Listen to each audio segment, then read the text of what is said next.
السلام علیکم ورحمۃ اللہ وبرکاتہ. أنا معكم محمد عبد الله المشمر المدرس بأكاديمية آس لاہور.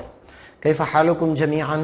أرجو أن تكونوا بخير وصحة وسلامة. میں امید کرتا ہوں کہ آپ سب خیر و عافیت سے ہوں گے. آج کا ہمارا سبق الدرس الثامن والسبعون، یہ 78 نمبر سبق ہے. الدرس الثامن والسبعون 78 نمبر سبق ہے. اس سبق میں یعنی فی البیت، اس سبق میں ہم وہ عبارات، وہ جملے ہم پڑھیں گے جو عام طور پر ہم گھروں میں استعمال کرتے ہیں. اس سے پہلے ہم گھر میں جو مفردات ہیں، چیزوں کے نام ہیں، ان کا ایک باقاعدہ سبق ذکر کر چکے ہیں. تو آج کے سبق میں ہم وہ جملے، وہ عبارات، وہ آپس میں کلام اور تکلم جو ہم کرتے ہیں گھروں میں، تو اس کے حوالے سے آج کی عبارات ذکر کریں گے. تو آئیے آج کی عبارات کی طرف. اس فی البیت یعنی اس عنوان کے تحت کوشش کریں گے ہم 2 سبق اس میں پڑھائیں گے. آج کا سبق اور اس سے آگے آنے والا سبق جو ہے وہ گھر میں استعمال ہونے والے مشہور جملوں کے بارے میں ہوگا. تو آئیے، سب سے پہلے ہے کم غرفتن فی بیتک. کم کا مطلب کتنے، غرفتن معنی کمرے، فی بیتک آپ کے گھر میں. تو اگر کسی سے پوچھنا ہو کہ آپ کے گھر میں کتنے کمرے ہیں تو آپ پوچھیں گے کم غرفتن فی بیتک، کم غرفتن فی بیتک. تو آگے وہ جواب دیتا ہے کہ فی بیتی، میرے گھر میں، 4 غرف. 4 کا مطلب ہوتا ہے 4، غرف، غرفت ان کی جمع ہے. میرے گھر میں 4 کمرے ہیں. اگر 5 ہوں تو 5 غرف، اگر 6 ہوں تو 6 غرف، اگر 7 ہوں تو 7 غرف. اس ترتیب سے ہم آگے اس کو چلاتے جائیں گے. اس کے بعد ہے کہ اگر کوئی بیڈ وغیرہ سامنے پڑا ہوا ہے تو کوئی بندہ پوچھنا چاہتا ہے کہ یہ بیڈ کس کا ہے، تو کہا جائے گا لمن ھذا السریر، لمن ھذا السریر، کہ یہ بیڈ کس کا ہے. لمن کس کا ہے، ھذا السریر یہ والا بیڈ. تو دیکھیں یہ بہت اچھا جملہ ہے. کس کا، کس کی، یہ اس کے لیے لمن کا استعمال ہوتا ہے. جیسے میرے ہاتھ میں قلم ہے، میں پوچھنا چاہتا ہوں یہ قلم کس کا ہے، تو میں پوچھوں گا لمن ھذا القلم، یہ قلم کس کا ہے. تو لمن ھذا السریر، گھر میں بیڈ پڑا ہوا تھا، انہوں نے پوچھا یہ بیڈ کس کا ہے، تو آگے کہا جائے گا لابینا، ہمارے ابو جان یا ہمارے والد المحترم، جو معزز ہیں یا محترم والد صاحب کا یہ بیڈ ہے. اس کے بعد ہے حل فی هذه الغرفۃ مکیف. حل کا مطلب کیا، فی هذه الغرفۃ اس کمرے میں، مکیف اے سی ہے. کیا اس کمرے میں اے سی ہے، کیا اس کمرے میں اے سی ہے. نعم فی تلک الغرفہ، نعم فی تلک الغرفہ، تلک کا مطلب اس کمرے میں، ہاں اس کمرے میں اے سی ہے.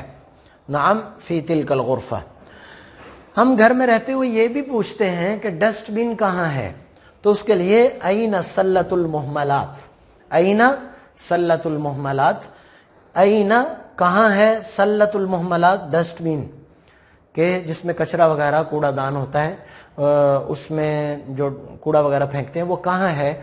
تو وہ آگے سے جواب دیتا ہے ہی تحت السلم. ہی کا مطلب وہ، یعنی سلۃ المہملات.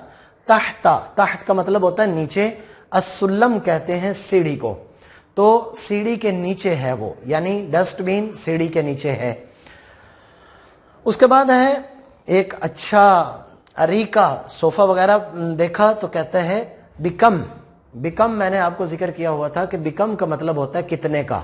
مثال کے طور پر یہ قلم میرے ہاتھ میں ہے تو میں کہوں گا بکم اشتریت ھذا القلم، یہ قلم آپ نے کتنے کا خریدا ہے.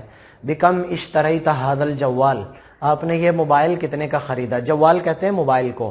بکم اشتریت ھذہ الساعہ، یہ گھڑی آپ نے کتنے کی خریدی ہے. آپ پوچھنا چاہتے ہیں یہ کپڑے آپ نے کتنے کے خریدے ہیں، تو کہیں گے بکم اشتریت ھذا الثوب. تو بکم اشتریتا، کتنے کا آپ نے خریدا ہے، ھذہ الاریکہ یہ والا صوفہ. وہ کہتا ہے اشتریتھا، اشتریتو، اشتریتا آپ نے خریدا، اشتریتو میں نے خریدا. ہاں میں نے اس کو خریدا ہے ب5000، 5000 کا. تو اگر یہاں پر 6000 کا خریدا ہو تو ب6000، اور اگر 7 کا ہو تو ب7000، اگر 8 کا ہو تو ب8000. اسی طرح اس کو بدلتے رہیں. اگر 10000 کا ہے تو ب10000. آخری عبارت ہے این القفل والمفتاح. کہ ہم بعض اوقات گھر میں پوچھتے ہوئے ایک دوسرے سے پوچھتے ہیں کہ وہ تالا اور چابی کہاں ہے؟ تو اینا کہاں ہے، القفل تالا، والمفتاح اور چابی، یہ دونوں پہلے مفردات گزر چکے ہیں، تو ہم آگے سے جواب دیتے ہیں عند ابی، میرے والد صاحب کے پاس ہے، عند امی، میری والدہ کے پاس ہے، میری ماں کے پاس ہے، اور کبھی ہم کہتے ہیں عند الحارس، حارس کا مطلب پہلے بھی ذکر کر چکا ہوں کہ چوکیدار ہوتا ہے، حارس البیت گھر کا چوکیدار، تو آپ کہہ سکتے ہیں عند حارس البیت، گھر کے چوکیدار کے پاس اس کی چابیاں ہیں۔ کچھ اور عبارات ہیں، مشہور عبارات ہیں جو ہم عام طور پر گھر میں استعمال کرتے ہیں، ان کو انشاءاللہ تعالی اگلے سبق میں ہم ذکر کریں گے۔ میں امید کرتا ہوں کہ یہ سبق آپ کو سمجھ آیا ہوگا، اور اسی ترتیب سے چلتے رہیے، اور لکھ کر اور ایک عبارت سے کئی سارے جملے بنانے کی کوشش کرتے کرتے آپ آگے بڑھتے رہیں گے انشاءاللہ تعالی۔ وہ وقت دور نہیں ہے جب آپ عربی کے اندر ایک اچھی خاصی سمجھ بوجھ پیدا کر سکیں گے۔ اگلے سبق تک کے لیے اجازت دیجیے۔ اللہ حافظ۔ السلام علیکم ورحمۃ اللہ وبرکاتہ۔